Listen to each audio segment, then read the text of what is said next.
നിന്റെ കൂട്ടുകാരൻ കേശവനെ കുറിച്ച് ഭയങ്കര കംപ്ലൈന്റ് ആണല്ലോ. ആ അവൻ കണ്ണി കാണാനൊക്കെ കടം മേടിച്ച് കൂട്ടിയത്. പലിശക്ക് കൊടുക്കുന്ന മത്തായി ഇന്നലെ അവനെ അന്വേഷിച്ചായിരുന്നു. മത്തായിക്കൊക്കെ എന്നെ കുറച്ച് കൊടുക്കാനുള്ളൂ. അപ്പൊ വേറെ ആൾക്കാർക്ക് അതിലും കൂടുതൽ കൊടുക്കാനുണ്ടല്ലേ? സത്യം പറഞ്ഞാൽ കേശവന്റെ കയ്യിൽ നിന്ന് കാശ് കിട്ടാനുള്ളവർ ഒരു വാട്സപ്പ് കൂട്ടായ്മ തന്നെ ഉണ്ടാക്കിയിട്ടുണ്ട്. അതിന്റെ പേരാണ് രസം, അബദ്ധം. പേര് കൊള്ളാം, അബദ്ധം പറ്റിയ ഒരു കൂട്ടായ്മയാണല്ലോ. ചേരും. ഈ വരുന്ന പലിശക്കാരൻ ചെട്ടിയാരാണ് ഗ്രൂപ്പ് അഡ്മിൻ. കഴിഞ്ഞ ഒരു മാസമായി ഞാൻ അവന്റെ പുറകെ. നിന്റെ കൂട്ടുകാരനാ കടം വാങ്ങി കേശവന്റെ. മുതലുമില്ല, പലിശയില്ല, വിളിച്ചാലോ ഫോണും എടുക്കുകയില്ല. ആളെ കാണാനുമില്ല. അതെ, കാണാനില്ലേ? അപ്പൊ മുങ്ങിയോ?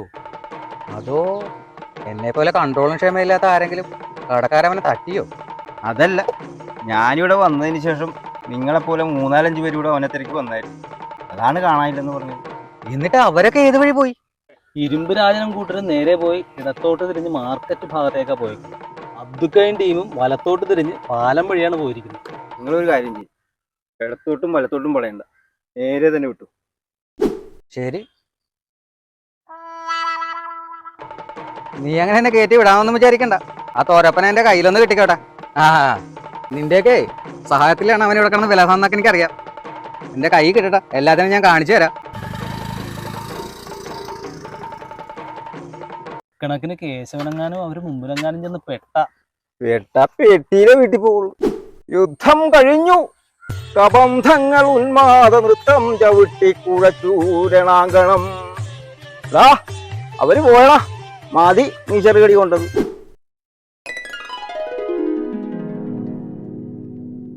യുദ്ധം കഴിഞ്ഞു കവിത കോടാണല്ലേ. ഒരു യുദ്ധം എപ്പോ വേണമെങ്കിലും പ്രതീക്ഷിക്കല്ല, ഇതിന്റെ കാര്യമല്ലേ. ഞാനും പഴശ്ശിരാജയ്ക്ക് ഒളിപ്പോരിലാണ് വിശ്വസിക്കുന്നത്. അതിനേ പഴശ്ശിരാജ നിന്നെപ്പോലെ നാട്ടുകാരുടെ കയ്യിൽ നിന്ന് കടം മേടിച്ചിട്ട് ഒളിച്ചിരുന്നതല്ല. ഈ നിറത്തിലുള്ള ഉടുപ്പായ ഒളിച്ചിരുന്ന പെട്ടെന്നാരും കാണിയേ ഇല്ല. നമുക്ക് മര്യാദക്കൊക്കെ നടന്നുകൂടെ? ഉപദേശിക്കുക എന്ന് കരുതരുത്. നാട്ടുകാരുടെ പിന്തുണ ഇല്ലാണ്ട് ഇക്കാലത്ത് ആരും വിജയിക്കുകയില്ല. നാട്ടുകാരുടെ പിന്തുണ കിട്ടാൻ ഞാനേ ബിഗ് ബോസിലൊന്നും മത്സരിക്കല്ല. ഓരോ ദിവസം കഴിച്ചു കൂട്ടാൻ ഞാൻ പെടുന്ന പാട് എനിക്കറിയാം. കരക്കാർ കണ്ട അവര് നിന്നെ കഴിച്ചു കൂട്ടും. വാ, ഇവിടുന്ന് മാറി സംസാരിക്കാം. റോഡിലിറങ്ങി നടക്കാൻ മേല, ഇപ്പൊ അതേ വഴിയിൽ നിൽക്കാൻ പറ്റണ്ടായി.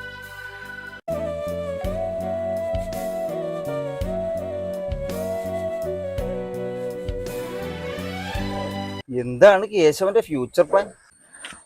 ഇരുട്ടാകും വരെ എവിടെയെങ്കിലും ഒളിച്ചു നടക്കണം. രാത്രി ആയ വീട്ടിൽ പോകും. അതല്ല, കടത്തിന്റെ കാര്യമാണ് ചോദിച്ചത്. കടത്തും വെള്ളമൊക്കെ ഇനി എന്തിനാ? അപ്പുറത്തെ പാലം വന്നില്ലേ?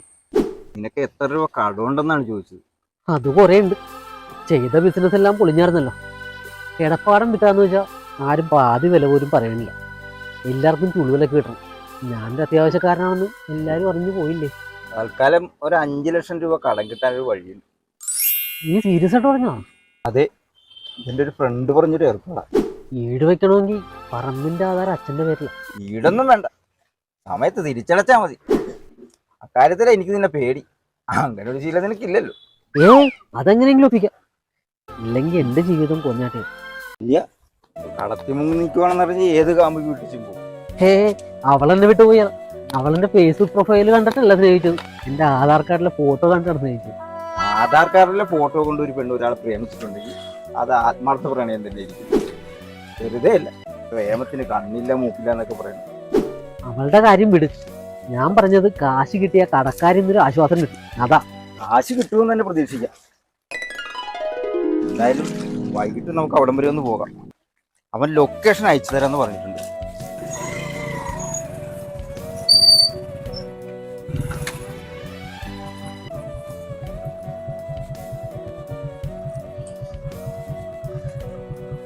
ഇവിടെ കൊണ്ട് ലൊക്കേഷൻ തീർന്നു. ബാങ്ക് എവിടെ? ബാങ്കും ബോർഡും ഒന്നും കാണിയല്ല, ബ്ലാക്ക് മണിയുടെ സെറ്റപ്പ് അല്ലേ. ഇവിടെ എങ്ങാണ്ടൊരു വീടുണ്ടായിരുന്നാ പറഞ്ഞു. അപ്പൊ ബാങ്ക് മാനേജറും ക്യാഷ് ഒന്നും കാണിയല്ലേ? ഒരു ഭൈരവ സ്വാമിയാണ് മാനേജറും ക്യാഷറും ഒക്കെ. സഹായിയായിട്ടൊരു രുദ്രസ്വാമിയുണ്ട്. സ്വാമിമാരാണോ? എന്നാ പാവങ്ങളായിരിക്കും. ചാരിറ്റി ആയിരിക്കും ഉദ്ദേശം. ഈ പാവങ്ങളെയൊക്കെ സഹായിക്കണ പരിപാടി. പാവങ്ങള് കൊടുത്ത കാശ് അവർ ഏത് വിധേനയും തിരിച്ചു മേടിക്കുമെന്നാണ് അറിഞ്ഞത്. അവരോട് കടം മേടിച്ചവരാരും ഇതുവരെ തിരിച്ചു കൊടുക്കാതിരുന്നിട്ട്. നിനക്കെന്തായാലും ഇതൊരു പുതിയൊരു അനുഭവമായിരിക്കും. ആ കൂട്ടുകാരനെ വിളിച്ച് കറക്റ്റ് സ്ഥലം ചോദിക്കും. നമ്മൾ ഈ ഊഹം വെച്ച് നടന്നിട്ടാണ് കാര്യം. ഹലോ ഹലോ ആ അബിയില്ലേ? ആ ചേട്ടൻ ബാത്റൂമിലാ. നിങ്ങൾ ചിലപ്പോ വിളിക്കൂന്ന് പറഞ്ഞായിരുന്നു. സ്ഥലത്ത് എത്തിയോ? ആ അവൻ അയച്ചു തന്ന ലൊക്കേഷൻ നോക്കി വന്ന്. ഒരു കാട് പിടിച്ച പ്രദേശത്താ ഇപ്പൊ ഞങ്ങള്. കുറച്ച് മുന്നോട്ട് ചെല്ലുമ്പോ കാണാം ഒരു പഴയ വീട്. കണ്ട ആൾതാമസം ഉണ്ടെന്നൊന്നും തോന്നൂല. ആ പ്രദേശത്ത് വേറെ വീടൊന്നുമില്ല. എന്ന് വെച്ച് പേടിക്കൊന്നും വേണ്ട.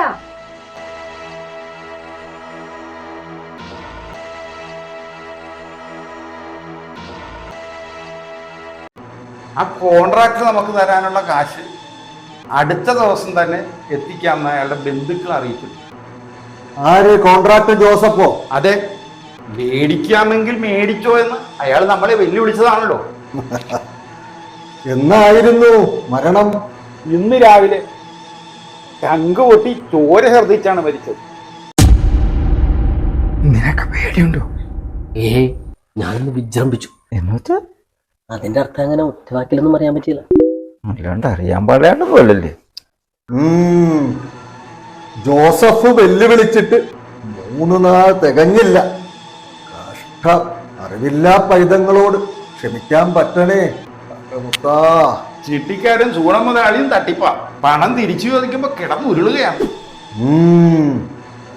ഉടനെ തീരുമാനമാക്കാം.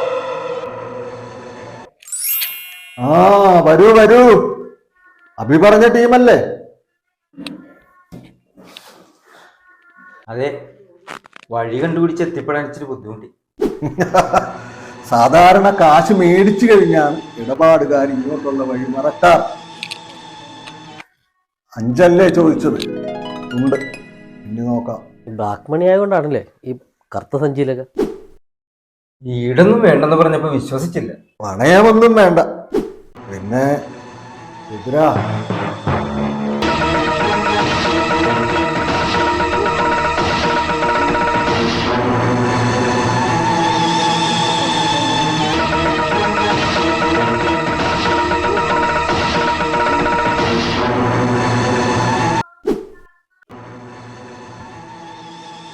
നഖവും മുടിയാണ് ഞങ്ങൾക്ക് ഈടായിട്ട് വേണ്ടത്.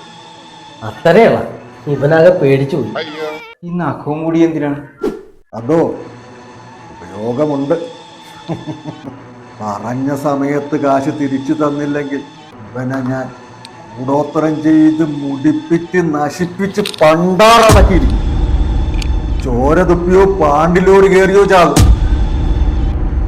ചിട്ടിക്കാരൻ സുഗുണം മുതലാളിയെ പാണ്ടിലോറി അടിച്ചു. സ്പോട്ടിൽ തന്നെ തീർന്നെന്ന് അറിഞ്ഞത്. അല്ല, ഞാൻ ആലോചിക്കുമായിരുന്നു, എന്ത്? ഇതെല്ലാം ഇവന്മാരുടെ തട്ടിപ്പല്ലേ? ഈ സ്വാമി വേഷം, മന്ത്രവാദ കളവെല്ലാം കസ്റ്റമേഴ്സിനെ പേടിപ്പിക്കാനുള്ള അടവാണെങ്കിലും പേടിച്ച് കാശ് തിരിച്ചു കൊടുക്കുമല്ലോ. അയ്യോ, എനിക്കെന്തായാലും മതിയായി. നീ എന്താ പറഞ്ഞു വരുന്നത്? കാട് പിടിച്ചു കിടക്കുന്ന വീടും മന്ത്രവാദി ഗെറ്റപ്പും പൂജ എല്ലാം തട്ടിപ്പാ. ആളുകളുടെ കണ്ണി പൊടിയിടാനുള്ള സൂത്രം. ഞാനൊന്ന് പോയി നോക്കിയിട്ട് വരാം. എന്തേലും ക്ലൂ കിട്ടാതിരിക്കുകയല്ല. എടാ, അത് വേണോ? അപകടമാണ്. വേണം. ഞങ്ങൾ CID എപ്പോഴും കേസ് അന്വേഷിക്കുന്നത് വ്യത്യസ്തമായ രീതിയിലായിരിക്കും.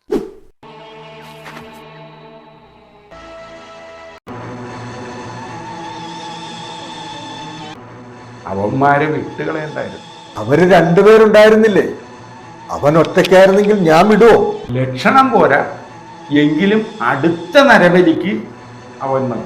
അതെ, കാട് ചോരയ്ക്ക് ദാഹിക്കുകയാണ്. അവൻ കാശുമായിട്ട് വരുമല്ലോ, അന്നേരം അവർക്ക് ബലി കൊടുക്കാം. ഒരുക്കങ്ങളെല്ലാം തുടങ്ങിക്കോ. ആള് രാഗിത്തേച്ച് മൂർച്ച കൂട്ടി വെച്ചിരിക്കുകയാണ്. ഇത്തവണ തലവെട്ടുന്ന ഞാനായിരിക്കും. ആരും എതിർപ്പൊന്നും പറയണ്ട.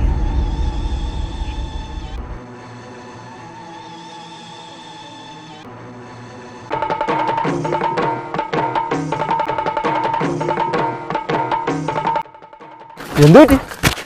അവര് നരബലി പാർട്ടിയാണ്.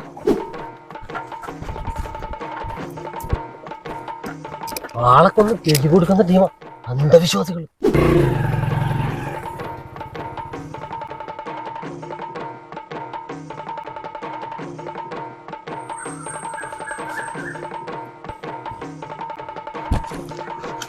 അത് നീ വെച്ചു. പലിശ കൊടുക്കാനുള്ള കാശ് ഞാൻ ആരോടെങ്കിലും കടം മേടിച്ചു തരാം. എന്നിട്ട് നീ തന്നെ അതുകൊണ്ട് കൊടുത്ത് ഇടപാട് തീർത്തേക്ക്. എന്നിട്ട് വേണം അവർ എന്നെ അറുത്ത് ബലി കൊടുക്കാൻ. നെൽക്കൊടി ഇറങ്ങി മണ്ണിലെ വരികയോ